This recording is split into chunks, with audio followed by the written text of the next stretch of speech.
Le roi a 30 prérogatives par rapport au peuple qui manifeste son honneur. Le Méler, par exemple, n'est pas jugé. On ne le juge pas. Il ne témoigne pas. On ne peut pas témoigner sur lui. Il peut être poretz la asot lo derer ve'en mochin beyado. Si par exemple le roi doit passer pour aller faire la guerre, il peut passer à travers les champs d'une personne. Il peut être poretz geder. Il peut casser les barrières. Il peut faire également tout le. On ne peut pas utiliser, par exemple, le cheval du roi.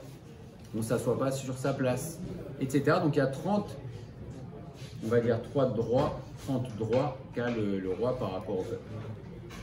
Ve'akeuna, be'esrim ve'arba. Les Kohanim ont eu 24 cadeaux.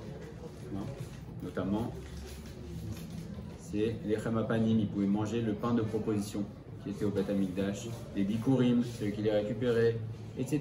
Donc il y a 24 malot. Mais par contre, la Torah, Niknet Be'arbaim ou Shmona Dvarim. Alors le Rav Naki nous dit ici qu'il y a une différence dans le langage.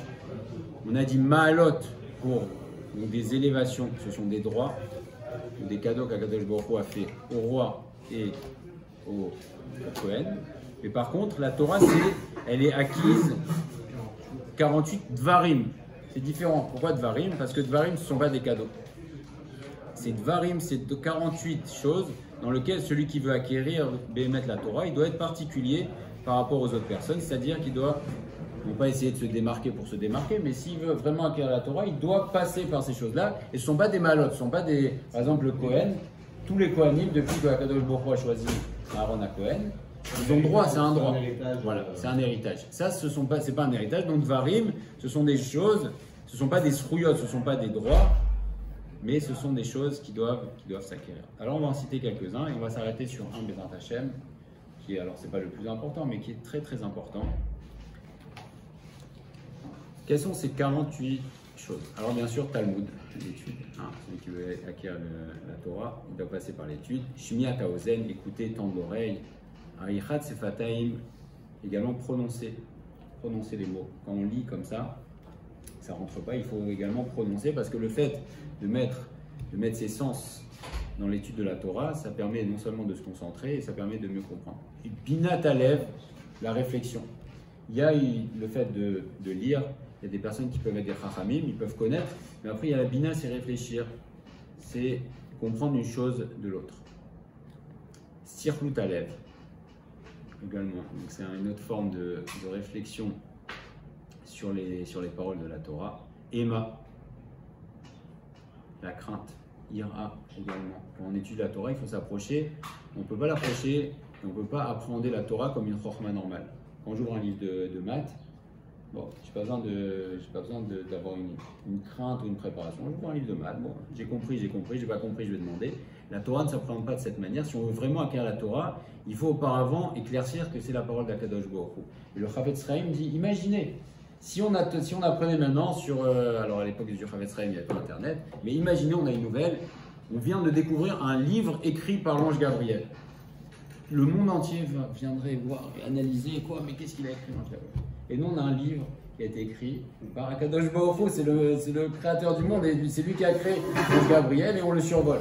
Et on l'apprend de la bonne manière. Donc le début, c'est d'apprendre la Torah dans sa dimension, c'est-à-dire dans sa dimension divine, savoir l'approcher comme étant la parole d'Akadosh Baruch Hu. Be'anava, également, venir avec humilité.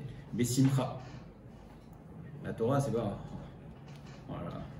Allez, je vais faire mon seder, je vais faire mon cours, je vais faire mon... Be'simcha. Be'simcha, c'est ce que nous dit le Chafetz Chaim. Mais imaginez ce qu'on a entre les mains. La parole d'Akadosh Baruch Hu. C'est le seder haolam, c'est avec ça qu'Akadosh Baruch Hu il a créé le monde. Donc on ne va pas venir... Oh là là là là. Quoi, il y a tout ça, hein? Hein? Betahara, avec pureté. Beshimush Chachamim, il faut aussi être au contact des Talmidei Chachamim. On dit que c'est plus important le Shimush Talmidei Chachamim que l'apprentissage lui-même. Parce que quelqu'un qui va apprendre tout seul dans son coin, qui n'a pas eu un contact avec les Talmidei Chachamim, on dit que c'est impossible qu'il devienne un Talmid Chacham. Parce que les Talmidei Chachamim, c'est une Torah vivante.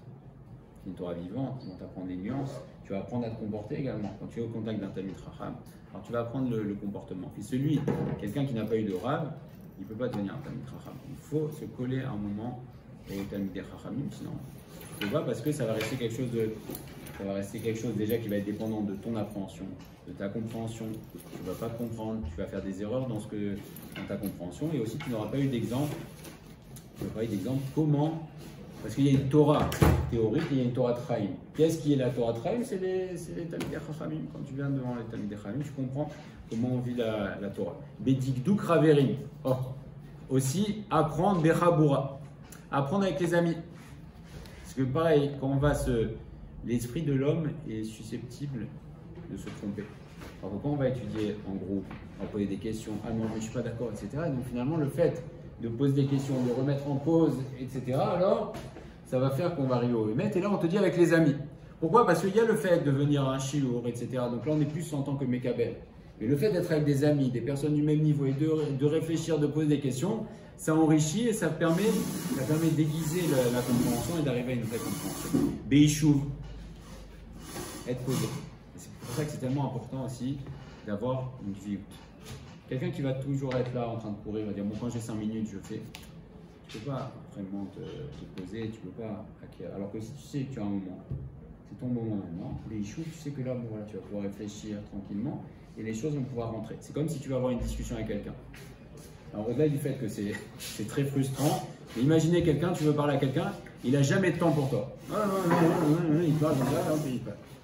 Et tu vois que là, et finalement tu ne vas jamais réussir à avoir une discussion construite avec lui et tu ne vas jamais réussir à arriver à ton but. Parce que quand on n'est pas béichou, quand on n'est pas posé, on n'arrive jamais. Hein. Avec notre femme par exemple.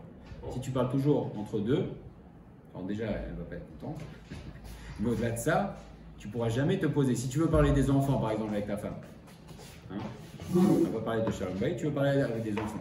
Si tu es toujours, oui, voilà, lui, il a fait ça, il a fait ci, oui, ok. Si tu parles entre deux, tu vas faire quoi? C'est comme un petit peu des rustines. Tu vas dire ça, ok. Mais si tu veux vraiment prendre des vraies décisions, qu'est-ce qu'il faut faire? Il faut s'asseoir. Il faut s'asseoir, il faut se poser. Beishuv, c'est pareil pour la Torah. Si tu veux vraiment acquérir de la Torah, il faut que tu te poses. Tu t'assois un moment et dire écoute ça maintenant, c'est mon moment, comme tu dis souvent Jérôme. Maintenant, c'est mon moment. C'est mon moment. Je m'assois et je peux réfléchir tranquillement. Je sais que on ne va pas me déranger à droite, à gauche. Si j'ai une grande urgence, ok. Mais sinon, maintenant, c'est mon moment. Je suis là et j'ai l'esprit posé. Beishuv, Bemikra, lire. Mishnah. Mikra, c'est la Torah chez Birtav. Mishnah, c'est la Torah chez Be'alpé. Bemiut, Sephora. Aussi quelqu'un qui va être tout le temps trop dans le business, etc. Et qui, ça veut dire que même quand il n'est pas au business, il est au business, sa tête elle est tout le temps dans les affaires, il ne peut pas réussir à acquérir de la Torah parce que si on sait qu'il peut y avoir un seul roi sur le trône de l'esprit. Hein, tu ne peux pas avoir deux.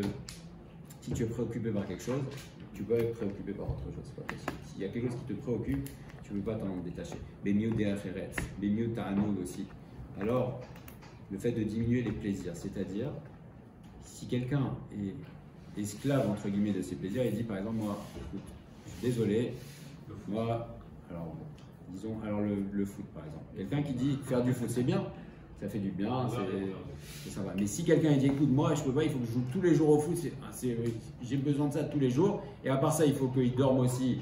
Moi, mon plaisir, c'est de dormir 8 heures par nuit. Et à part ça aussi, il a besoin son petit-déj de prendre entrée, plat, dessert et tous les repas. S'il est trop dans l'état anougi, mais si pour les plaisirs sont trop importants pour lui et il est prêt à renoncer à rien, alors à ce moment-là, il ne peut pas non plus. Hein. Alors, s'il est tout le temps à rechercher les plaisirs, il ne pourra pas non plus acquérir la Torah. Parce que la Torah, c'est une dimension spirituelle, c'est une élévation. Ça ne veut pas dire qu'on va se couper du monde, mais si on est trop dans le matériel, et si le matériel a trop d'importance, alors à ce moment-là, il n'y a pas de place pour la Torah. Mais il y a de Shena. Mais quand tu prends justement le temps pour de la Torah, oui, pour étudier, quand tu prends le temps, ben, c'est un jeu de vase communicant. Donc du coup, ben, tu réduis un peu plus tes besoins matériels. Ou tes pulsions, tes envies, tes désirs, oui. Tu les réduis d'autant. Oui, parce que la Torah a un effet aussi, c'est une lumière la Torah et ça a un effet que ça purifie l'homme. Donc le fait d'être trop engoncé dans le matériel, c'est une forme d'obscurité. Ce que je veux dire, c'est que sans forcément réduire ce que le foot, machin, ou manger, ce que je veux dire, peu importe, sans réduire ça forcément, mais c'est juste accorder du temps à l'étude, par exemple, quelle qu'elle soit, bah, en fait, ça va permettre. Ah, ça va. Tu vois, Ça veut dire techniquement, tu dis. ouais, le fait techniquement, de... et ça va réduire le besoin. C'est vrai, mais Non. il faut quand même être prêt, effectivement. Oui, Alors, de toute façon. le préalable, c'est aussi d'être prêt à renoncer un petit peu à. C'est pas un jeu de masculinité, je pense. Les deux. Il y a le fait qu'effectivement, si tu laisses un petit peu de temps pour la Torah, forcément, tu te fais diminuer, mais aussi, la Torah elle-même, elle fait que. C'est une ségoula, la Torah aussi, c'est le fait qu'elle elle va diminuer la dimension matérielle de l'homme et ça purifie l'homme C'est ça que je veux dire. de ses. Voilà. Donc, effectivement, la Torah, ça a une capacité, c'est méta-air, ça purifie l'homme de manière, et c'est pas du tout proportionnel au temps que tu vas consacrer. Hein. Plus dans l'intensité que tu vas mettre, dans ce que tu vas rechercher, alors ça a la capacité de purifier l'homme. Bémiout Shena, Bémiout Sira, Bémiout Srok, Béa Chapaim aussi, Chapaim c'est être patient, longanim. On dit qu'Akadosh Baruch Hu, il est Erer Chapaim. Akadosh Baruch Hu, il y a mille et une raisons pour lesquelles il pourrait, ne serait-ce que pour l'humanité. On voit que l'humanité aujourd'hui va tellement mal. On pourrait dire, bon, Akadosh Baruch Hu, c'est quoi? C'est une catastrophe. Et après, mais c'est avec les Bnei Israël dans le désert. Et il est. Donc ça aussi, la Torah, ça s'acquiert par l'acquisition de cette capacité et de cette qualité de Echapaim. Lev Tov, un bon cœur. On n'a parlé à aucun moment du quotient intellectuel, vous voyez? Comment t'acquiert? Ah oui, mais lui, il est doué, quoi. Tu vois, il n'y a pas, et c'est marqué nulle part. Le QI, il est nulle part. Parce que la Torah, zélo, c'est pas une chorma, c'est pas des mathématiques, la Torah. Ça s'acquiert par Lev Tov. Le fait de laisser de la place, le fait d'être avec les amis, d'aimer les gens, etc. Alors il y a des efforts bien sûr à fournir, mais ce n'est pas lié au quotient intellectuel de la personne. À aucun moment on te dit ça, et à aucun moment on a dit que Moshe Rabbeinu était on n'a pas loué du tout pour ses qualités de chacham. Be'emunat Chachamim, croire aussi c'est très important, croire dans la parole des Chachamim. Celui qui ne croit pas dans la parole des Chachamim, il ne pourra pas acquérir la Torah parce que Akadosh Baruch Hu a créé le monde et il a donné la Torah de cette manière, à savoir que ça doit passer par les Chachamim. Les Chachamim, Akadosh Baruch Hu a donné la Torah à Moshe, qui est le premier Chacham, et il a transmise après au fur et à mesure. Donc celui qui arrive et qui a plein de doutes, il dit oui, celui-là il dit ça, les Chachamim, ils racontent ils ont inventé ça, ils ont inventé ci, etc. Il ne pourra pas acquérir la Torah parce qu'il n'est pas prêt à la recevoir. Alors bien sûr qu'il ne faut pas apprendre de n'importe qui, mais si tu arrives avec un a priori de dire bon, tu doutes toujours ou tu es, comment on dit, sceptique. Voilà, quelqu'un qui arrive et est toujours sceptique, tu ne peux pas recevoir. Hein. Ou quand par exemple tu vas acheter chez quelqu'un, tu vas acheter chez quelqu'un quelque chose, même si c'est quelque chose de faible valeur, si tu dis oh là là, lui je sens qu'il veut m'arnaquer, tu vas pas être tranquille, tu vas regarder sous toutes les coutures. Alors c'est pareil, Emunat Rachamim, Kabbalat Haïsourin, être prêt aussi quand il y a des difficultés à les accepter. Et le point sur lequel je vais m'arrêter, c'est Amakir et Mekomo. Connaître son endroit. Connaître son endroit, son makom, son emplacement. Et le langage de la Mishnah, il est très médouillak. Amakir, qui connaît, reconnaître, et Mekomo, son endroit. Déjà, c'est la première chose qu'on voit, c'est Mekomo, c'est que chacun a sa place et chacun a son emplacement. Alors, c'est pas une place de parking, mais chacun a son emplacement. Je voulais qu'on s'arrête un petit peu sur ce sujet et qui est aussi cachot à Parashat à Shavuot. Alors, comment ça se manifeste? D'abord, on va prendre des exemples. C'est quoi Makir et Mekomo, connaître son endroit? Par exemple, une personne qui va venir, un rav, qui va venir écrire dans la halakha, et parfois les chachamim ne sont pas d'accord les uns avec les autres. Et par exemple, un rav va venir écrire qu'il n'est pas d'accord avec l'avis d'un autre rav. Et il va écrire. Il ne faut pas que lui, il s'enorgueillisse et dit « Ah, j'ai trouvé un endroit pour contredire ce chacham-là » et venir et écrire avec Gav. Rabbi Chaim de Vologine, qui est le grand élève du Gaon de Vilna, a dit c'est vrai qu'on a le droit de ne pas être d'accord, et c'est vrai qu'on a le droit, il y a une notion qui s'appelle Milchemet Shel Torah, la guerre de la Torah, c'est-à-dire je ne suis pas d'accord avec toi, etc., mais attention, connais ton endroit. C'est pas parce que tu vas dire que tu n'es pas d'accord avec tel Chacham que pour autant tu dois t'en orgueillir de ça et écrire oui, lui dit n'importe quoi, etc. Chas v'shalom. Et à combien plus forte raison qu'on va venir, ça c'est par exemple quelqu'un de la même génération. Mais à combien plus forte raison si par exemple quelqu'un aujourd'hui va venir dire qu'il n'est pas d'accord avec les Rishonim, par exemple avec le Rambam. Il va dire, alors à combien plus forte raison il faut prendre des paroles et des pincettes. Et c'est rapporté dans Chazal. Les Rishonim, donc les premiers, nos prédécesseurs, ils sont comme des...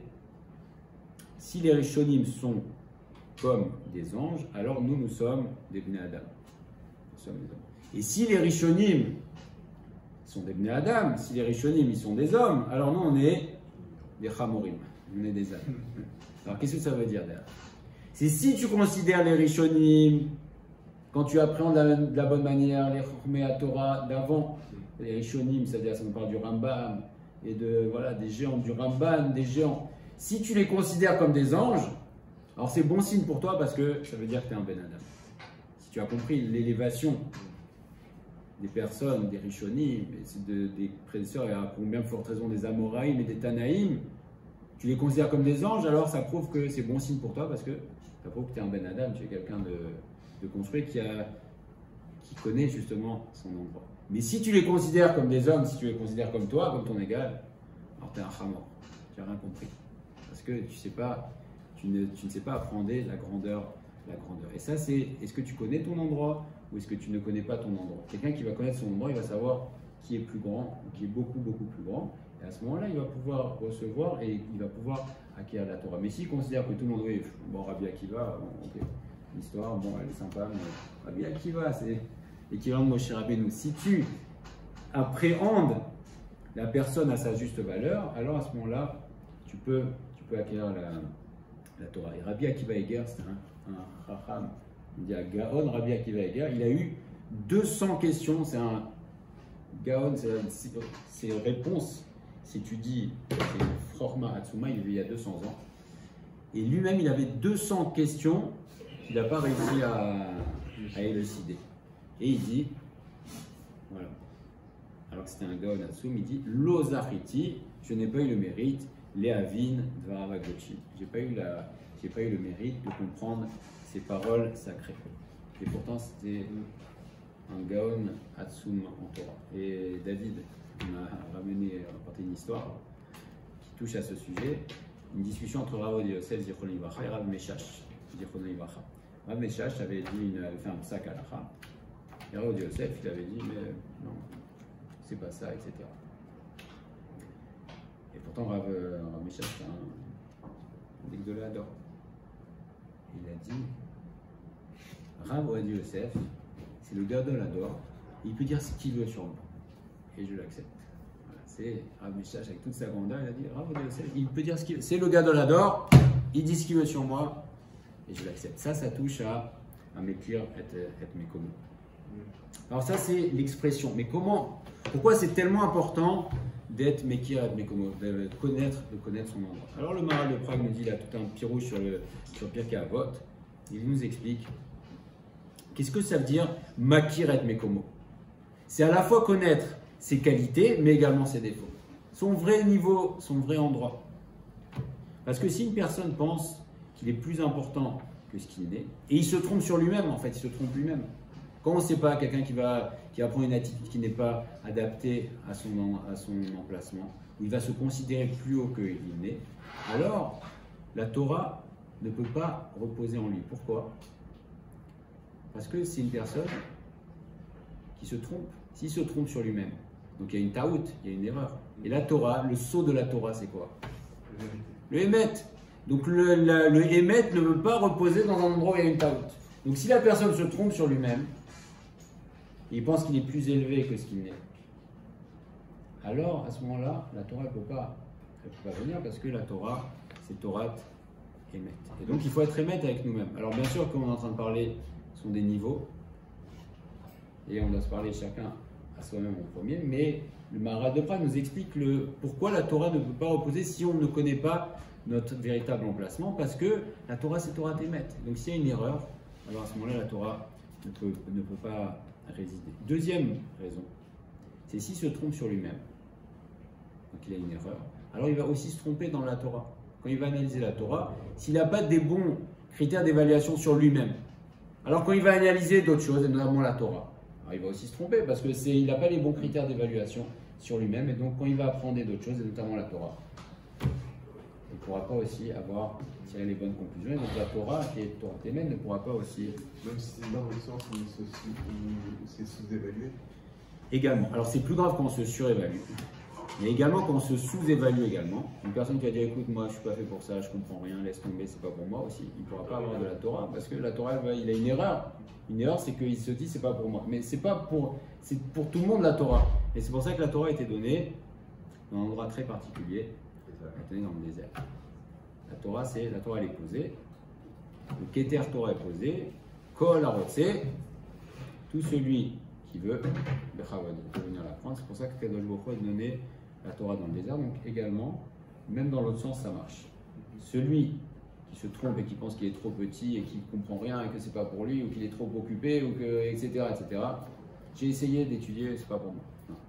Non, c'est pas vrai. Réessaye. Tu vas voir que c'est pour toi. La Torah, elle est pour tout le Ham Israël. Hein. Torah Tzivalanu, Moshe Moracha, Keilat, Yaakov. Keilat Yaakov, c'est pour tout le Ham Israël. Chacun a sa part dans la Torah. Troisième raison que nous donne le Maharal, pourquoi c'est tellement important d'être Mekir et Mekomo, connaître, parce que si une personne s'estime complète, hein, si on voit un verre plein, si lui s'estime plein, alors s'il y a un verre plein, tu peux rien mettre dedans. Donc si une personne elle s'estime très élevée et qu'elle n'a rien à apprendre et qu'elle pense qu'elle sait tout, alors tu ne peux pas mettre de la Torah à l'intérieur parce que s'il n'y a pas de place, si tu ne laisses pas de place, alors la Torah ne pourra pas rentrer à l'intérieur. Et c'est pour ça que c'est une qualité tellement importante et qu'il faut qu'on travaille et sur laquelle on doit réfléchir. Parce qu'on demande une réflexion, Makir et Mekomo. Et là, c'est pas avec les copains, c'est toi-même. Tu dois réfléchir, c'est quoi ma vraie place? Quel est mon niveau? Est-ce que je me surestime? Est-ce que je me sous-estime? Est-ce que je fais des choses qui ne sont pas de mon niveau? Etc. Donc ça, c'est une réflexion personnelle et également, c'est une réflexion qui doit évoluer avec le temps. Parce que c'est sûr qu'un enfant de 5 ans, il n'a pas le même endroit, le même emplacement qu'un enfant de quelqu'un de 20 ans ou de 40 ou de 50 et selon son évolution. Et donc, on doit, et ça c'est un travail personnel, quelle est ma vraie place? Et on voit que énormément de catastrophes sont arrivées dans la Torah, dans l'histoire, à cause de ces erreurs de Makir et Mekomo. Le premier qui a fait cette erreur-là, c'est Adam Arishon. Adam Arishon. Pourquoi il a fait une erreur? Akadosh Baruch Hu lui a dit Adam, tu as le droit de tout manger. C'est Pravot. Je t'interdis une chose, ne mange pas le Etz Adat Tovera. Ça, tu as le droit de tout manger. Mais ça, ne mange pas. Qu'est-ce qu'a fait Adam Arishon? Alors, effectivement, il a mangé. Mais pour quelle raison? Il a mangé Adam Arishon parce qu'il a dit Akadosh Baruch Hu m'a dit de ne pas manger. Mais si je mange le Etz Adat Tovera, alors à ce moment-là, je vais faire entrer le mal en moi. Et par le fait que je vais faire entrer le mal en moi, alors je vais mieux servir à Kadosh Baruch Hu. Parce que ça va être plus difficile. Et Kadosh Baruch Hu, il a dit non. Makir, mais comment? Qui est-ce qui t'a dit de ne pas manger? C'est Kadosh Baruch Hu qui t'a dit de ne pas manger. Donc tu ne peux pas être racham devant Kadosh Baruch Hu, c'est se croire à son niveau. Au niveau de Adam Arishon, il a fait des calculs qu'il n'aurait pas dû faire. Kadosh Baruch Hu, il a dit ne mange pas. Connais ton emplacement, ne mange pas, ne goûte pas le feu. Un parachat Hashavua, parachat Baotecha, Myriam et Aaron. Le reproche leur a été fait explicitement. Myriam et Aaron, dans leur grandeur, ils ont parlé à propos de Moshe Rabbeinu. Quelle était leur discussion? C'était, mais nous aussi on est prophètes. Comment se fait-il que Moshe se soit séparé de sa femme? Nous aussi, on reçoit la parole de Hachem et pourtant on continue une vie maritale. C'était plein d'amour pour leur frère et aussi de tristesse pour leur belle-sœur Tzipora dont son mari s'était séparé. Mais que leur dit Akadosh Baruch Hu? Il leur dit explicitement, il leur dit mais vous ne savez pas qui est Moshe. C'est pas parce que vous êtes prophète que pour autant vous avez le même niveau de prophétie que Moshe. Akadosh Baruch Hu, il dit, mais moi quand je vous apparais, quand vous avez, c'est dans un rêve, c'est dans un... Mais Moshe, c'est pas pareil. Moshe, c'est pas comparable. Moshe, c'est Moshe, je lui parle panim et panim, donc là aussi c'est... Akadosh Baruch Hu leur dit explicitement, il y a un problème d'emplacement. Ils n'ont pas pensé qu'eux aussi auraient dû se séparer de leurs conjoints respectifs. Non. Non, ils ont dit non, on reste avec le blanc. Pourquoi Moshe il se sépare? Et Akadosh Baruch Hu, il on peut se poser la question de ça. Pourquoi ils se séparent? Sous-entendu, est-ce que nous aussi on doit se séparer de nos conjoints? Ils se sont séparés de 3 jours chacun, enfin 2 jours chacun. Ça c'est Akadosh Baruch Hu. C'est Hachem qui l'a demandé. Non, parce que le Derech HaOlam, l'habitude du monde, c'est de ne pas se séparer. Le Ham Israël ne se sépare pas. Et donc ils ont une interrogation. Pourquoi Moshe s'est séparé? Et ils ont dit quelle est la différence entre Moshe et le peuple? C'est qu'il est prophète. Nous aussi on est prophète, donc on aurait dû. Donc il ne doit pas se séparer puisque nous-mêmes, et Akadosh Baruch Hu, il a dit c'est pas pareil. Je lui apparais à chaque instant, Moshe Rabbeinu, et donc c'est mon Even Neheman, donc pareil. Aussi, Akadosh Baruch Hu leur dit non, il y a un problème de positionnement. Il y a une question qui est plus profonde pour Myriam. Myriam, avant la naissance de Moshe, elle est partie faire le reproche à son père de la même manière qu'il s'est séparé de sa femme. Et pourtant là, elle a eu la même. Enfin, elle a eu. À l'époque, elle lui a dit toi, c'est-à-dire que tu veux éviter la naissance du Goël. Et là, elle va voir son frère, entre guillemets, elle reproche à son frère d'empêcher aussi la naissance éventuellement de Gaon, de personnes qui vont découler de. Donc elle part d'une intention vraiment. Elle l'a fait une première fois, elle a sauvé clairement, elle a sauvé le peuple. C'est vrai. Alors la première chose, déjà une différence fondamentale, c'est que quand elle allait voir son père Amram, elle lui a parlé directement. Ouais, en direct. Donc, déjà, ça fait toute la différence. Alors que elle aurait pu aller poser la question à Moshe. Elle aurait dû aller poser la question à Moshe, à Beno. En fait, elle a parlé avec son frère Aaron à propos. Déjà, c'est ça la grande différence. C'est que si elle avait demandé à Moshe Rabbeinu, il lui aurait expliqué pourquoi. Il aurait certainement expliqué. Mais là, elle a parlé, et c'est ça le grand reproche qui leur a été fait, c'est de discuter à propos de Moshe. Et Akadosh Baruch Hu vient donc éclaircir la situation. Il dit problème de positionnement. Parashat Hashavua, les Meraglim. ouais. Les Meraglim, on leur dit allez explorer la terre. Tout va bien. Ils explorent, ils reviennent, ils disent la terre est bien, etc. Et quand est-ce qu'ils tout bascule dans la parashat Hashavua sur un mot? Il y a un mot qui fait basculer toute l'histoire des Meraglim, des explorateurs, et toute l'histoire du Ham Israël sur un mot. Ils ont dit Éphes. C'est quoi Éphes? Zéro. Ils ont fait un compte rendu pour l'instant objectif de ce qu'ils ont vu. Et là, d'un coup, ils disent Éphes, mais. Et là, ils ont commencé à donner leur avis. Ils ont dit ce qu'on a dit avant, Éphes, c'est annulé, et maintenant, on va commencer à donner notre avis. Ils ont donné notre avis là aussi. Un problème de positionnement. Qui t'a demandé de donner ton avis? Et de dire qu'ils ont dit Éphes, mais on n'y arrivera pas, etc.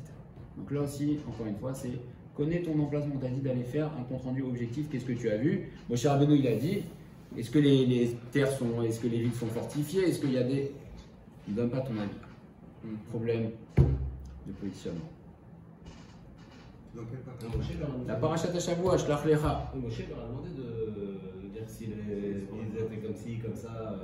Objectivement, est-ce que les habitants sont grands, petits? Mais le Éphes, c'est de dire ils ont dit Éphes, mais on n'y arrivera pas.